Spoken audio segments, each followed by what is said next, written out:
তলোয়ার নিয়ে বিশ্বনবীর দিকে না যেয়ে নিজের বাড়ির দিকে চলে গেলেন।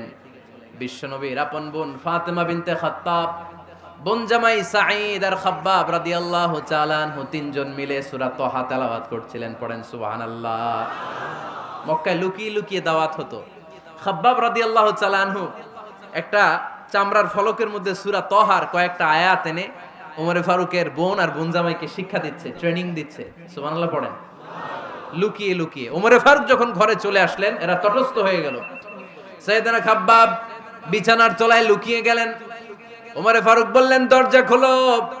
ফাতেমা বিনতে খাত্তাব দরজা খোলার পরে নির্মম ভাবে সাইয়েদনা ওমর রাদিয়াল্লাহু তাআলা আনহু বোনের গায়ে আঘাত শুরু করে দিল। বোন জামাইকে আহত করতে শুরু করলো আর বলতে শুরু করলো, তোরা পাগল হলি কেন? কি আছে ওই মুহাম্মাদের মধ্যে? কি জাদু নিয়ে এসেছে? সে যাই বলে লোকজন পাগল হয়ে যায়, সবাই তার উপর কালিমা পড়ে ঈমান এনে ফেলে। কি এমন জিনিস তোদের কাছে আছে যেটা দেখে মুহাম্মদকে তোরা ভালোবাসলি? কি আছে? কি পড়তেছিলি আমারে দেখা।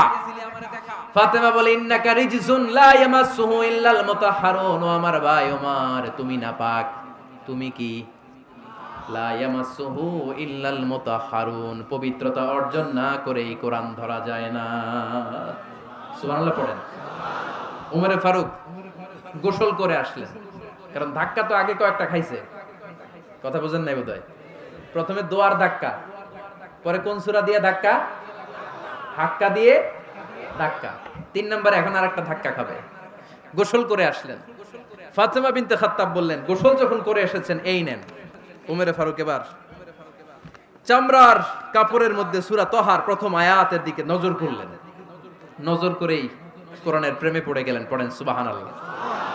ওমরে ফারুক পড়তে আরম্ভ করলেন, তাহা মা আনজালনা আলাইকাল কুরআনা লিতাশকা ইল্লা তাযকিরাতাল লিমান ইয়াখশা তানজিলাম মিম্মান খালাকাল আরদা ওয়াস সামাওয়াতিল উলা। সুবহানাল্লাহ পড়েন। উনি পড়তে আরম্ভ করলেন, তাহা মা আনজালনা আলাইকাল কুরআনা লিতাশকা, এই কোরআনকে আমি তোমাদের হতভাগ্য জাতি হিসেবে দুনিয়ায় থাকার জন্য পাঠাই নাই। এটা রব্বুল আলামিনের পক্ষ থেকে এসেছে। যারা রবকে ভয় করে তাদের জন্য আছে উপদেশ।